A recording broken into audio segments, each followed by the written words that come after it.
ஆண்டவராக இயேசு கிறிஸ்துவுக்குள் மிகவும் அன்பாக நேசிக்கப்பட்ட அன்புக்குரிய சகோதர சகோதரிகளே, உங்கள் யாவருக்கும் அன்பின் வாழ்த்துக்கள். விசேஷ விதமாக வேதாகம பொக்கிஷ சாலையிலிருந்து இன்றைக்கு நம்ம பார்க்கக்கூடிய ஒரு பொக்கிஷத்தின் தலைப்பானது நிலத்தின் விலை என்ன அப்படின்றது. அதாவது ஒரு லேண்டோடைய விலை எவ்வளவு அப்படின்றது தான் இதனுடைய அர்த்தமாக நம்ம எடுத்திருக்கிறோம். சரிங்களா? இப்போ தலைப்பானது நிலத்தின் விலை என்ன அப்படின்றது. அன்புக்குரிய சகோதர சகோதரிகளே, இது பழைய ஏற்பாட்டு காலத்தில் மோசே அவர்களுடைய காலப்பகுதியில் இதை பற்றி என்ன பண்ணியிருக்காருன்னா பேசியிருக்கார். ஒரு நிலம் இருக்குது, அதனுடைய விலையை நிர்ணயிக்கணும் அப்படின்னா எப்படி விலையை நிர்ணயிக்கலாம் அப்படின்னு பார்த்தீங்கன்னா அவர் எக்ஸ்பிளைன் பண்ணிட்டு வர்றார். அதில் இந்த இந்த நிலத்துக்கு, இந்த இடத்துக்கு எவ்வளோ மதிப்பு, எவ்வளோ காசு கொடுத்து அதை வாங்கலாம் அப்படின்னு ஒருத்தங்க தீர்மானிக்கணும் இல்லையா? அந்த தீர்மானத்தை தான் என்ன பண்ண போகிறோம்னா இப்போ நம்ம வாசிக்க போகிறோம். சரிங்களா? பாருங்க, லேவியராகமத்தில் 27ஆம் அதிகாரத்தில் 16ஆம் வசனம் நான் வாசிக்கிறேன். ஒருவன் தன் காணியாட்சியான வயலில் யாதொரு பங்கை கர்த்தருக்கு பரிசுத்தம் என்று நேர்ந்து கொண்டால் உன் மதிப்பு அதன் விதைப்புக்கு தக்கதாய் இருக்க வேண்டும். ஒரு கலம் வார்கோதுமை விதைக்கிற வயல் 50 வெள்ளி சேக்கலாய் மதிப்பிடப்பட வேண்டும். அப்போ அந்த நிலத்தினுடைய மதிப்பை எப்படி கவுண்ட் பண்ணுவீங்கன்றது இங்கே சொல்லியிருக்காரு. ஒரு லேண்டு, நிலம் இருக்குது, அதோடைய மதிப்பை எப்படி கணக்கிடுவீங்க அப்படின்னா அந்த நிலத்தில் வார்கோதுமை விதைக்கிறீங்க இல்லையா, அதற்கு தகுந்தாற் போல தான் அந்த நிலத்தினுடைய மதிப்பானது கணக்கிடப்பட வேண்டும் அப்படின்னு சொல்கிறார். சரி, இதை மைண்டில் வச்சுக்கோங்க. இப்போ திரும்பவும் படிக்கலாம், புரிஞ்சிடும். ஒருவன் தன் காணியாட்சியான வயலில் யாதொரு பங்கை கர்த்தருக்கு பரிசுத்தம் என்று நேர்ந்து கொண்டால் உன் மதிப்பு அதன் விதைப்புக்கு தக்கதாய் இருக்க வேண்டும். விதைப்புக்கு தக்கதாய் இருக்க வேண்டும். அப்போ எதை விதைச்சா அங்கே மதிப்பு அதிகமாக இருக்கும் அப்படின்னு சொல்லி பார்க்கும்போது, ஒரு கலம் வார்கோதுமை விதைக்கிற வயல், ஒரு கலம் வார்கோதுமை விதைக்கிற வயல் 50 வெள்ளி சேக்கலாய் மதிப்பிடப்பட வேண்டும். அப்போ வார்கோதுமை நீங்கள் ஒரு கலம் விதைச்சிங்க அப்படின்னா அந்த நிலத்தை 50 வெள்ளி சேக்கலாக பார்த்தீங்கன்னா மதிப்பை கணக்கிடணும்னு சொல்கிறார். அப்போ என்ன புரிஞ்சுக்கிறோன்னா, எளிமையாக இந்த லேண்ட் இருக்குது, அதோட மதிப்பை கணக்கிடணும்னா வார்கோதுமை எவ்வளோ விதைக்கப்படுதோ அதுக்கு ஏற்றபடி விலையானது, மதிப்பானது உயரன்றது தெரிஞ்சிச்சு. அவ்வளோதான். இதுதான் பழைய ஏற்பாட்டு காலத்தில் எழுதி வைக்கப்பட்ட அருமையான ஒரு உண்மை. அப்போ இதில் என்ன ஒரு ஆச்சரியமான ஒரு காரியம் இருக்குது அப்படின்னு சொல்லி பார்க்கும்போது, அன்புக்குரிய சகோதர சகோதரிகளே, இன்றைக்கு பார்க்கும்போது வேதாகமத்தில் நம்முடைய ஆண்டவராகிய இயேசு கிறிஸ்துவை அடையாளப்படுத்தக்கூடிய நிறைய காரியங்கள் வேதாகமத்தில் இருக்குது. எதை சொல்ல வரேன் அப்படின்னு சொல்லி பார்க்கும்போது பாருங்க, ஃபர்ஸ்ட் நமக்கு எல்லாருக்கும் தெரியும். நான் என்ன சொல்ல வரேன்றதை நீங்கள் கவனிச்சிட்டிங்க அப்படின்னா உங்களுக்கு ஈஸியாக புரிஞ்சிடும். நம்முடைய ஆண்டவர் இயேசு கிறிஸ்துவை பார்த்தீங்கன்னா ஆட்டுக்குட்டி அப்படின்னு அடையாளப்படுத்தப்பட்டிருக்குது. இதோ உலகத்தின் பாவத்தை சுமந்திருக்கிற தேவாட்டுக்குட்டி அப்படின்னு சொல்லப்பட்டிருக்குது. அதே மாதிரி பார்த்தீங்கன்னா அவர் ஒரு சிங்கம், யூதா கோத்திரத்து சிங்கம் அப்படின்னு சொல்லி வெளிப்படுத்தல் 5ஆம் அதிகாரம் 5ஆம் வசனத்திலிருந்து காமிக்கப்பட்டிருக்கு. ஸோ அந்த மாதிரி பார்க்கும்போது நம்முடைய இயேசு கிறிஸ்து பார்த்தீங்கன்னா அவர் தேவனுடைய கரம், கர்த்தருடைய வலதுகரம் பராக்கிரமம் செய்யும் அப்படின்னு சொல்லி சங்கீதம் 118 பார்த்தீங்கன்னா சொல்லப்பட்டிருக்கு. அதே மாதிரி நம்முடைய இயேசு கிறிஸ்து பார்த்தீங்கன்னா தலை, அவரே சபையாகிய சரீரத்துக்கு தலையானவர்னு சொல்லி கொலோசியர் 1:18 சொல்லப்பட்டிருக்கு. இந்த வகையில் வரும்போது பார்த்தீங்கன்னா நிறைய அடையாளங்கள், நீதியின் சூரியன் அப்படின்ற பேர் அவருக்கு இருக்குது. இப்படி நிறைய பேர்கள் கொடுத்து அவருடைய நிலையை அதை அடையாளப்படுத்தி காமிக்குது. அந்த வகையில் பார்க்கும்போது பாருங்க, 1 கொரிந்தியர்ல ரொம்ப அருமையான ஒரு வார்த்தை என்ன பண்ணியிருக்காருன்னா அப்போஸ்தலனாகிய பவுல் அவர்கள் அங்கே பதிவு செய்கிறாங்க. ஸோ நம்ம வாசிக்கும்போது 1 கொரிந்தியர்ல 15ஆம் அதிகாரத்தில் 23ஆம் வசனம், அவனவன் தன் தன் வரிசையிலே உயிர்ப்பிக்கப்படுவான், முதற் பலனானவர் கிறிஸ்து. ஸோ அப்போ என்ன புரிஞ்சுக்கிறோம்னா, ஃபர்ஸ்ட் ஃப்ரூட், முதற் பலன் அப்படின்றது யாருன்னா நம்முடைய ஆண்டவராகிய இயேசு கிறிஸ்து. அப்ப இந்த இடத்துல எதை மைண்டில் வச்சு அவர் சொல்றான்னு சொல்லி பார்க்கும்போது முதற் பலன் தான். அப்ப பொதுவாகவே இஸ்ரேல் ஜனங்கள் மத்தியில பார்த்தீங்கன்னா விதைக்கக்கூடிய தானியங்கள்ல முதல்ல எது வரும்னு சொல்லி பார்த்தீங்கன்னா வார்கோதுமை. கோதுமை அதுக்கப்புறம் தான் வரும். அப்ப அறுப்புல, ஹார்வெஸ்ட்ல முதல்ல வர்றது பார்த்தீங்கன்னா வார்கோதுமை, அடுத்ததுதான் பார்த்தீங்கன்னா கோதுமை வரும். அப்ப இந்த கோதுமையை யாருக்கு அடையாளமா காமிச்சிருக்கிறாங்கன்னு சொல்லி பார்க்கும்போது நமக்கு எல்லாருக்கும் தெரியும். மத்தேயுல 3ஆம் அதிகாரத்துல 12ஆம் வசனம் வாசிக்கும் போது கோதுமைய ஆண்டவருடைய ஜனங்களுக்கு, பிள்ளைகளுக்கு பார்த்தீங்கன்னா விசுவாசிகளுக்கு அடையாளமா காமிச்சிருக்கிறார். பதரை பார்த்தீங்கன்னா யாரெல்லாம் அந்த இயேசு கிறிஸ்துவை பார்த்தீங்கன்னா அவரை பற்றின விசுவாசங்களை ஏற்றுக்கொள்ளாதவர்களுக்கு அடையாளமாக அந்த பதரானது காமிக்கப்பட்டிருக்குது.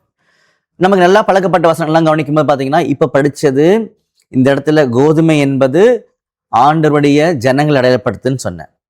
அப்போ ஆண்டவருக்கு நிறைய அடையாளங்களை பார்த்துட்டோம். நமக்கு நல்லா நல்லா பழக்கப்பட்ட அடையாளங்கள்லாம் பார்த்தீங்கன்னா கல், வீடு கட்டுகிறவர்கள் ஆகாதென்று அப்படின்னு சொல்லி அந்த வசனம் படிக்கிறோம் இல்லையா நம்ம. அப்போ இந்த வகையில் நிறைய அடையாளங்கள்லாம் காமிக்கப்பட்டிருக்கும் பொழுது நம்முடைய ஆண்டவராக இயேசு கிறிஸ்துவ வார்கோதுமை என்று வேதாகம் பார்த்தீங்கன்னா அடையாளப்படுத்தி காமிக்குது. ஸோ அதற்கான ஒரு வசனத்தை நம்ம வாசிக்கும் போது பாருங்க, நல்லா கரெக்டாக அந்த வசனத்தை நம்ம ட்ரை பண்ணிக்கலாம் புரிஞ்சுக்கிறதுக்கு. 2 ராஜாக்கள்ல 4ஆம் அதிகாரத்துல 42ஆம் வசனத்திலிருந்து நம்ம படிக்கும்போது நம்முடைய ஆண்டவராக இயேசு கிறிஸ்து வார்கோதுமை என்கிற ஒரு பொருளின் மூலமாக அடையாளப்படுத்தப்பட்டிருக்காருன்றது புரிய ஆரம்பிக்கும். சரிங்களா, நல்லா கவனிங்க. பின்பு பாகால் சலிஷாவிலிருந்து ஒரு மனுஷன் தேவனுடைய மனுஷனுக்கு முதற் பலனான வார்கோதுமையின் 20 அப்பங்களையும், பார்த்தீங்களா? அப்ப முதற் பலன் எது? வார்கோதுமை. நம்ம 1 கொரிந்தியர் 15:23 படிக்கும்போது முதற் பலனானவர் கிறிஸ்து. அப்போ இங்க அறுவடையில முதல்ல வர்றது வார்கோதுமை. அப்போ முதற் பலனான வார்கோதுமையின் 20 அப்பங்கள். இந்த அடையாளங்கள் சரியா மேட்ச் ஆகுதான் நம்ம செக் பண்ணணும். இப்படிதான் மேட்ச் பண்ணணுன்றத கூட பாத்தீங்கன்னா நமக்கு சட்டமாகவே காமிக்கப்பட்டிருக்குது. பாருங்க, உதாரணத்துக்கு அதுக்குரிய ஒரு சட்டத்தை படிக்கும்போது கொலேசியர்ல 2ஆம் அதிகாரத்துல 16ஆம் வசனம் படிக்கலாம். ஆகையால் போஜனத்தையும் பானத்தையும் குறித்தாவது, பண்டிகை நாளையும் மாத பிறப்பையும் ஓய்வு நாளையும் குறித்தாவது ஒருவனும் உங்களை குற்றப்படுத்தாதிருப்பானாக. அவைகள் வருங்காரியங்களுக்கு நிழலாக இருக்கின்றது. அவைகளின் பொருள் கிறிஸ்துவை பற்றினது. இங்கு சொல்லப்பட்ட வசனம் ஒரு உதாரணமாக அழகா காமிக்கப்பட்ட வசனம். பழைய ஏற்பாட்டு காலத்துல அநேக காரியங்கள் இருக்குது, இதெல்லாம் நிழல். அதனுடைய பொருள் யாரை பற்றினது அப்படின்னா நம்முடைய ஆண்டவராகிய இயேசு கிறிஸ்துவை பற்றினது என்று இங்க காமிக்கப்பட்டிருக்குது. அந்த வகையில வார்கோதுமைய நம்முடைய இயேசு கிறிஸ்துன்றத எளிமையா புரிஞ்சுக்க முடியும். இது 1 சாட்சி. 2வது சாட்சி அறுப்பின் முதற்பலன். இது நம்ம 1 கொரிந்தியர் 15:23 கூட என்ன பண்ணிட்டோம்னா ஒப்பிட்டு பார்த்துட்டோம். சரிங்களா? அப்போ இந்த வார்கோதுமை பார்த்தீங்கன்னா அது ஹையஸ்ட் ஊட்டச்சத்துக்கள் அதிகமா இருக்குன்றது கூட சொல்லர்த்தமா நமக்கு தெரியும். அப்ப நம்முடைய ஆண்டவராகிய இயேசு கிறிஸ்துவின் மூலமாக அதிகமான ஜீவனுக்குரிய காரியங்கள் நம்மகிட்ட கிடைக்கின்றதும் தெரிய ஆரம்பிக்குது. இன்னொரு அருமையான சாட்சி பார்க்கும்போது வார்கோதுமையின் மூலமாக தான் அப்பங்கள் 20 அப்பங்கள் ரெடி பண்ணியிருக்காங்க அப்படின்னு 2 ராஜாக்கள் 4:42 இப்பதான் படிச்சோம். அப்ப நம்முடைய இயேசு கிறிஸ்து யாரு? நானே வானத்திலிருந்து இறங்கி வந்த ஜீவாப்பம் அப்படின்னு கூட பார்த்தீங்கன்னா நம்ம யோவான்ல 6ஆம் அதிகாரத்துல பார்த்தீங்கன்னா நம்ம படிக்கிறோம். ஸோ அதெல்லாம் கூட நம்ம படிச்சலாம். பாருங்க, யோவான்ல 6ஆம் அதிகாரத்துல 48ஆம் வசனம், ஜீவ அப்பம் நானே. அப்ப நம்ம கரெக்டா ஒப்பிட்டு பார்த்துட்டோம் அந்த இடத்துல. அப்ப வார்கோதுமை அறுப்புல முதற் பலனாக அது வந்துடும். அப்ப நம்முடைய இயேசு கிறிஸ்து அறுப்புல முதற் பலனு. அப்ப வார்கோதுமை பார்லி நம்முடைய இயேசு கிறிஸ்துவை அடையாளப்படுத்துதுன்றது தெளிவாயிடுச்சு. சரிங்களா?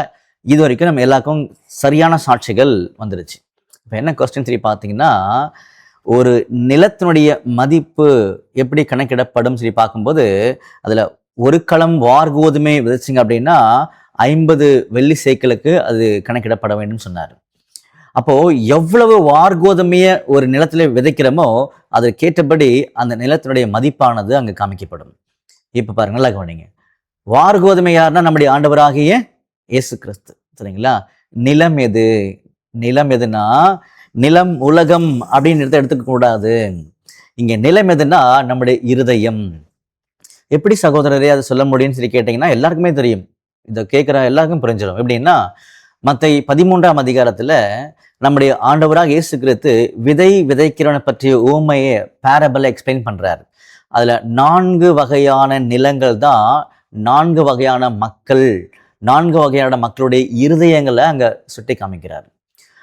அப்போ பாருங்க, உதாரணத்துக்கு நம்ம புரியணும் அப்படின்னா அதை கொஞ்சம் படிச்சா நமக்கு ஈஸியா புரிஞ்சிடும். பாருங்க, மத்தேயுல 13ஆம் அதிகாரத்துல 18 படிக்கலாம்.